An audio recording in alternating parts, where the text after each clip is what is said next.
Assalamualaikum warahmatullahi wabarakatuh. Jumpa lagi dengan saya Faiza dan Elsa, sebelum kita mulai dengan gugus, gimana kalau kita jagoan dulu Sa? biar tambah semangat ya. Iya bener. Semada CJDW, CJDW, cerdas, jujur, disiplin. Wow. Fireflies, let's keep sign. Share happiness, inspiration, and education. Oke. Jadi di sini gak hanya ada aku sama Elsa aja, tapi juga ada bukus punya jadi Bu ya. Oke. Sebelum kita ke materi yang lebih lanjut, bagaimana kalau bukus perkenalan terlebih dahulu terhadap adik-adik siswa yang baru ini? Pastinya kan juga belum kenal dengan bukus. Oke. Terima kasih. Perkenalkan, nama saya Bu Kusmiati. Saya nanti akan mengajar di ini ya di tahun pelajaran ini 2021-2022. Nanti Bukus akan mengajar sejarah Indonesia kelas 10, kelas 11 dan juga kelas 12. Ini untuk MPLS ya ini nanti ya. Iya, Bu. Oke, untuk MPLS saya ucapkan, saya mau menyapa anak-anak dulu boleh ya? Iya, boleh, Bu. Oke, saya ucapkan selamat datang siswa-siswa baru SMA Negeri 2 Pasuruan. Mohon maaf, saya kalau menyebut SMA Negeri 2 Pasuruan harus loading dulu. Kenapa? Karena Bukus ini lulusan dari SMA Negeri 2 Jombang. Jadi kalau saya SMA Negeri 2 pasti Jombang gitu, maaf ya, mohon maaf. SMA Negeri 2 karena mulai dulu SMA Negeri 2 Jombang gitu ya. Oke, saya ucapkan selamat datang untuk anak-anakku semuanya di SMA Negeri 2 Pasuruan. Selamat bergabung di Semada Tercinta. Insya Allah kerasan, insya Allah banyak teman-teman yang hebat-hebat, guru-guru yang hebat-hebat di SMA Negeri 2 Pasuruan.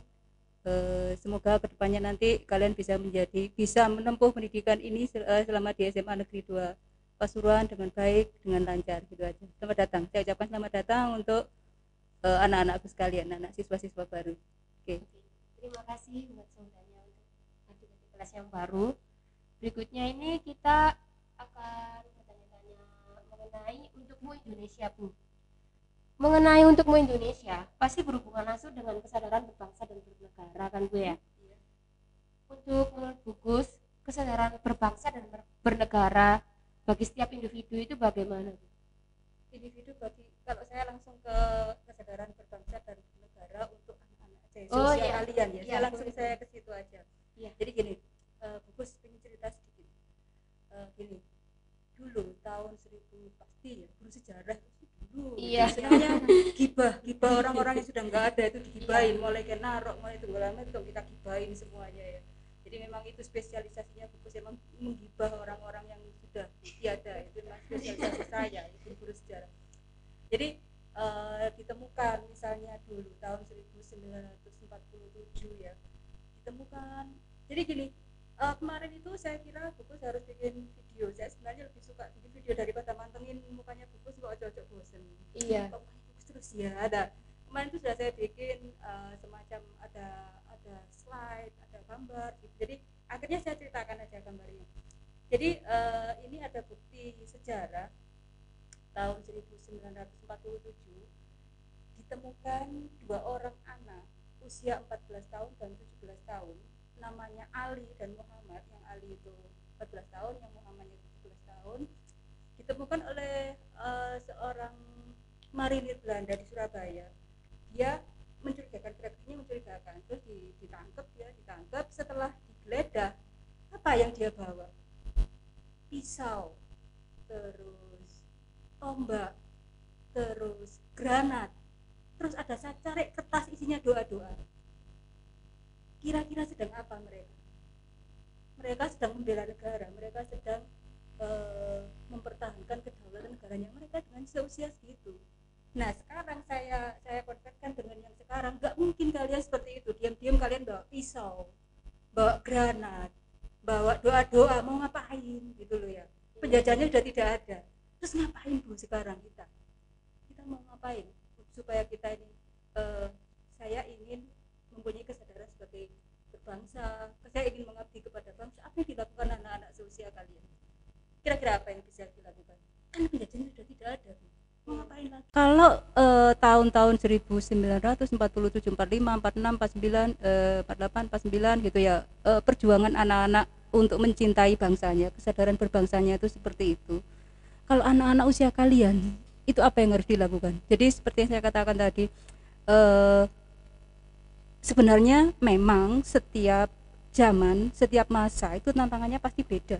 Pasti beda, tantangannya pasti beda. Nggak mungkin seperti yang saya bilang tadi, nggak mungkin kamu kemana-mana bawa pisau, bawa granat, mau ngapain gitu, bawa granat untuk siapa itu, atau tiba-tiba kamu datang ke Bali ya, ketemu turis dari Belanda atau dari Jepang, hei, kamu dulu pernah menjajah nenek moyang saya, terus kamu tempeleng, kamu ini ngapain, sudah nggak ada urusannya ya, sudah nggak ada urusannya.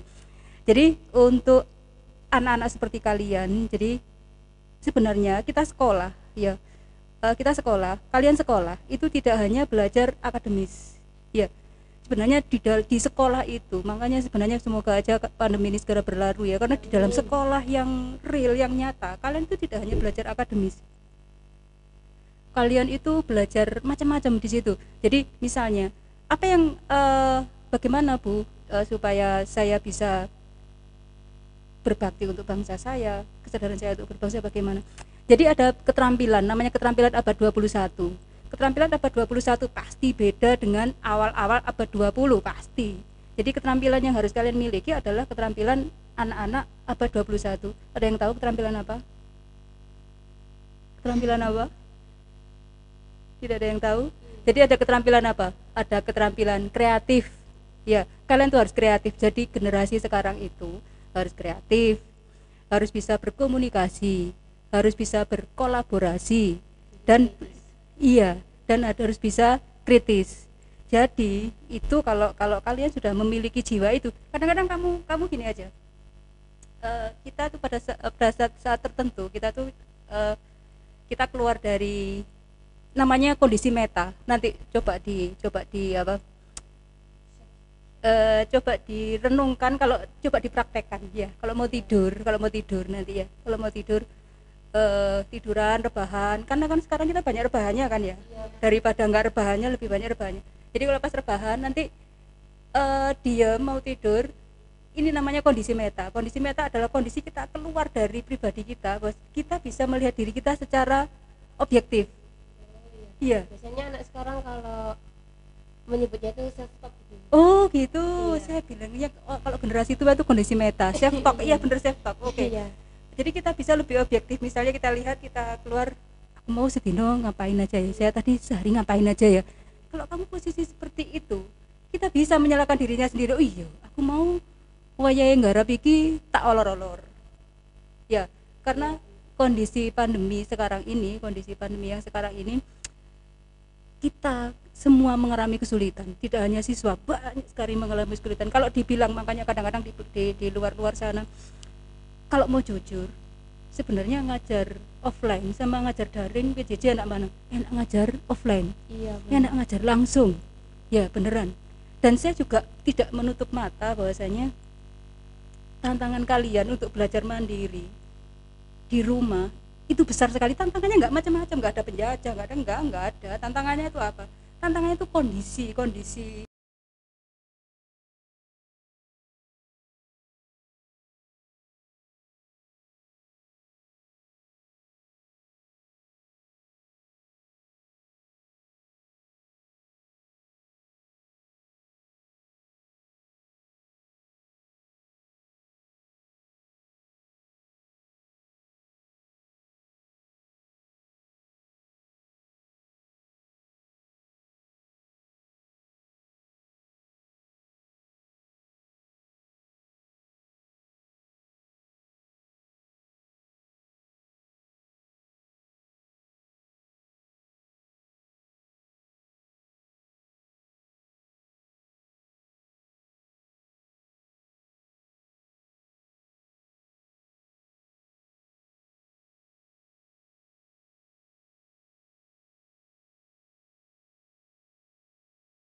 Pokoknya prinsipnya kalian sebagai generasi-generasi yang hidup di abad 21 tentunya tantangannya ya tantangan abad 21 dan keterampilannya juga harus keterampilan abad 21. Iya, jadi tadi itu jiwa-jiwa apa kreatif, kritis, iya 4C itu tadi yang harus. Jadi gini loh, maksudnya Bukus itu kalau pas mau tidur kondisi meta, kondisi self talk tadi, kadang-kadang itu kamu harus berpikir untuk melihat dirimu sendiri. Saya sudah bisa ndak 4C ini? Kenapa? Kadang-kadang Bukus berpikir ini adalah sesuatu yang abstrak, sesuatu yang tidak bisa dijelaskan, sesuatu yang tidak bisa dilihat, tetapi ternyata suatu saat nanti generasi-generasi yang survive adalah generasi-generasi yang mempunyai keterampilan seperti itu. Nanti akan banyak sekali ya pekerjaan-pekerjaan yang hilang ya, tapi banyak pekerjaan-pekerjaan yang muncul. Dan yang saya amati, saya aktif, insya Allah saya aktif walaupun sudah STW gini udah tua ya. Saya aktif di medsos. Saya aktif di medsos tuh ngapain sih? Kenapa? Karena jarak kalian dengan Bukus generasinya itu panjang sekali. Bukus sudah 50-an. Kalian tuh seusia anaknya Bukus yang kedua loh ya. Anaknya Bukus yang kedua itu seusia kalian. Jadi kadang-kadang saya pengen tahu apa sih sebenarnya yang sedang berkembang di dunia anak-anak seusia kalian. Saya lihat dan ternyata ini yang saya tahu ya, generasi kalian itu enak, mau berbuat baik juga dipermudah, mau berbuat nggak baik juga dipermudah. Hanya dengan satu kotak kecil, kamu mau maksiat yo gampang ya, kamu mau ngaji yo gampang, kamu mau cari apapun gampang, hanya dengan satu kotak kecil itu ya. Kamu mau kreatif juga gampang, kamu mau main game ya sama-sama di mana-mana itu penyakit, sudah penyakit menurut saya sih. Walaupun saya agak nyempal itu ya, karena saya ingat bagaimana saya suka naik sepeda. Kalau sore itu naik sepeda terus sampai ke kesik sana ya, kesik sana. Sepanjang jalan yang saya tahu, sepanjang jalan banyak muka-muka yang flat, dan iya saya lihat di sepanjang jalan semua pegang semua iya pegang gadget. Dan saya pernah ke GOR ya, saya orangnya agak keluyuran dikit gitu, emang suka keluyuran itu, suka naik sepeda kan. Saya ke GOR, saya nemu ada sekitar ya seusia kalian lah, ada sekitar 6 atau berapa anak gitu, sebelum PPKM ini ya, ada beberapa anak gitu, terus datang, ternyata mereka tiktokan. Wow, keren ya tiktokan. Wah, anak sekarang kan ya. Iya, kalau zaman dulu kan, kalau zaman prasejarah kan nggak mungkin, paling bawanya kan kapal genggam yang batu-batu gitu ya. Oke, mereka tiktokan ya. Oke, saya lihat aja, setelah selesai tiktokan kok diem, saya lihat ini mereka berkumpul tapi kabehnya klik handphone dewi-dewi. Nah itu makanya saya bilang keterampilan komunikasi, keterampilan apa ya, yang tadi menjalin relasi yang seperti itu. Jadi memang yang saya tahu. Jadi memang Bukus aktif di dunia medsos ya, yang saya tahu. Jadi untuk usia kalian saya tadi bilang untuk berbuat baik dipermudah, untuk berkarya dipermudah. Kamu yang pinter nyanyi ya, pokoknya gini, makanya 4C itu tadi kamu kemana-mana kamu bawa, 4C itu kemana-mana kamu bawa, kamu pinter nyanyi. Jadi prinsipnya pendidikan sekarang ini, kalian adalah pembelajar seumur hidup, tidak boleh berhenti belajar. Jadi pikiran selalu berpikir, misal ini ya, kalian pinter nyanyi, panggung ndak ada, terus modal ndak ada, ngapain? Bisa. Menurut saya ya, sekarang kan teknologi udah semakin maju juga, terus banyak platform-platform yang tersedia kayak YouTube, Instagram, TikTok. Kalau emang kita benar-benar generasi yang menerapkan 4C, pasti kita akan selalu menggunakan media yang ada itu, platform yang ada itu pasti digunakan kayak gitu. Oke, bagus sekali. Yang saya tahu kemarin itu saya lihat itu tutorial cara membuat bunga dari tas kresek. Ya Allah, yang viewsnya banyak, terus apa? Yang like banyak, subscribe banyak, dapat adsense gitu ya. Iya. Bisa menghasilkan kan. Jadi bisa menghasilkan. Jadi itulah. Jadi prinsipnya pokoknya jadilah generasi kalian itu generasi yang berpikir, itulah yang bisa kalian persembahkan untuk bangsa dan negara tercinta gitu. Ya, gitu. Iya. Pertanyaan berikutnya itu, pentingnya berbangsa dan bernegara itu seperti apa, terutama untuk remaja kalangan seperti kita ini. Pentingnya berbangsa dan bernegara. Untuk merasa berbangsa dan bernegara. Iya, sangat penting ya. Kan kita tinggal di sini, kita Iya. tinggal di negara Indonesia. Ini nih, kadang-kadang buku juga agak gini. Indonesia itu dari dulu adalah daerah persimpangan. Daerah persimpangan dulu tuh saya buku sudah ngerti waktu sekolah diberitahu bahwa Indonesia itu persimpangan, berada di persimpangan. Maksudnya Indonesia di persimpangan yang katanya tanya strategis, masih ingat kan ya? Iya. Di antara dua benua dan dua samudra, apa sih maksudnya gitu? Saya nggak tahu. Akhirnya karena kita berada di persimpangan, jadi berada di persimpangan itu maksudnya gini loh. Dulu itu yang mengadakan hubungan, maksudnya hubungan perdagangan yang sangat intens adalah India dengan Cina. Nah, kalau wilayah dari India ke Cina langsung bablas itu nggak bisa. Kenapa tuh nggak bisa? Ya harus berhenti. Ngapain berhenti ya? Ngapain berhenti? Ngisi air, ya ngisi macam-macam, nunggu angin. Jadi nggak bisa. Harus mau nggak mau tuh harus transit dulu di kepulauan Indonesia. Nah itulah makanya dibilang Indonesia itu posisinya sangat penting. Karena kita berada di ini tadi di persimpangan tadi, kita ini pengaruhnya dari mana-mana. Ya, ada pengaruh India, ada pengaruh Cina, dari mana-mana pengaruh. Jadi jangan berpikir bahwasanya pengaruh dari luar itu sudah tidak.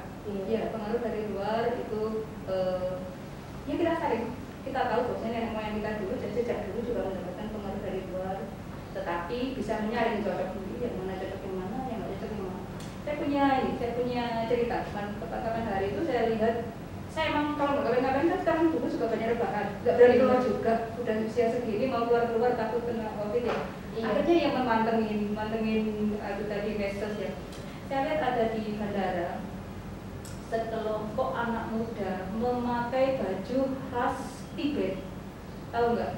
Yang keren banget di bandara, dan mereka di bandara itu dilihatin semua orang dan kayak cuek aja. Saya waktu itu mikir, kenapa nggak kita? Berani nggak kira-kira? Ini tantangan. Saya juga berpikir, berani nggak ya anak misalnya ke mall gitu, pakai jari, pakai kebaya, berani nggak kira-kira? Saya berpikir gitu karena mereka aja berani. Walaupun dilihatin banyak orang, ini orang ngapain? Karena tahu kan baju khas Tibet itu kan agak-agak gimana gitu. Di bandara pakai baju seperti itu. Nah, kapan-kapan dicoba. Saya juga kepengen nyoba. Tadi itu sebenarnya bukus mau sih. Tadi itu mau pakai kaya sebenarnya, tapi karena lama nggak dipakai, di kondisi macam-macam. Nah, saya itu juga bahwasanya saya kepengen sebenarnya kalau lihat gambar-gambar zaman dulu ya, kepengen anak-anak sekolah itu one day, 1 minggu atau dalam 1 bulan kita pakai baju identitas nasional. Ada di SMA juga itu biasanya tiap di akhir bulan sekali, di akhir bulan itu Batik atau kebaya? Kalau batik itu di 1 minggu sekali, kalau kebayanya itu di akhir bulan. Bagus sekali, sangat bagus. Iya. Sangat bagus. Kedepannya mungkin lebih ini lagi, kalau sebulan sekali mungkin bulannya 2 kali, bulannya 3 kali, sehingga kita tidak malu kalau misalnya kita memakai baju daerah Indonesia gitu ya. Kita tidak malu dan kita tidak lupa bahwasanya kita pernah pakai budaya Indonesia, bajunya seperti itu. Jadi kesadaran berbangsa itu bisa saya analogikan seperti itu ya, dengan mencintai pakaian daerah, makanan khas. Nah ini yang saya prihatin ya, anak sosial kalian itu sekarang makanannya itu yang saya tidak tahu-tahu ya, Korea iya. Dan sudah kenal lagi yang namanya tebol, sudah kenal lagi itu kadang-kadang bukan ini ya, kadang-kadang indikator saya itu kan anak saya sendiri ya, karena anak saya sosial kalian kadang-kadang kalau misalnya saya pulang membawa makanan tradisional gitu ya, nggak mau ini makannya orang tua, nah, apa ini makannya orang tua, nggak mau dia, karena makanannya anak yang kekinian itu apa? Jepang itu apa yang itu yang berbeda itu apa namanya? Korea gitu ya. Mungkin saya ada pertanyaan. Kan sekarang lagi era globalisasi ya.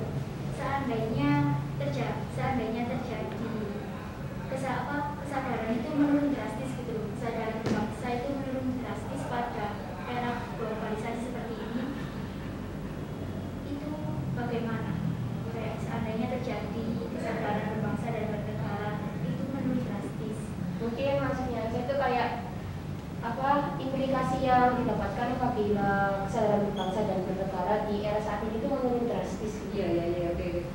kadang-kadang di Indonesia itu sebenarnya yang saya tahu, kita itu akan bersatu kalau punya musuh bersama. Kalau misalnya ada pertandingan bola Malaysia musuh Indonesia, waduh di medsos rame. Waduh, langsung cinta tanah airnya kelihatan sekali. Iya. Nah, gitu. Jadi jangan sampai menunggu ada musuh bersama dulu baru kita bersatu. Nah, ini yang perlu kita garis bawahi bahwasannya gini. VOC, ya buku yang sana-sana aja ya. Sejarah pasti VOC itu kok bisa berkuasa di Indonesia 1799 ya sampai 1602 sampai 1799 itu berapa ratus tahun kok bisa? Kenapa? Pinternya mereka aja. Jadi kadang-kadang Indonesia kan kerajaan-kerajaan kecil, mereka kadang-kadang suka bertengkar sendiri, itu yang dimanfaatkan oleh VOC. Nah, saya itu sering lihat di medsos, hanya beda satu klub sepak bola ini, lah kok ilo-iloan sih ya Allah, kadang-kadang segitunya gitu loh. Boleh sih gitu, tapi jangan sampai yang seperti itu. Prinsipnya gini. Selain keterampilan 4C tadi, yang kalian punya adalah karakter, yang kalian punya adalah karakter. Yang karakter yang dikembangkan oleh sekarang itu bagus sekali. Jadi saya bilang tadi meditasi bagus sekali. Jadi ada pengembangan karakter. Jadi anak sekolah itu harus punya karakter. Karakternya itu ada 18 dan fokus nggak hafal. Yang paling saya ingat dan yang paling saya suka adalah karakter nomor 1. Apa itu kira-kira?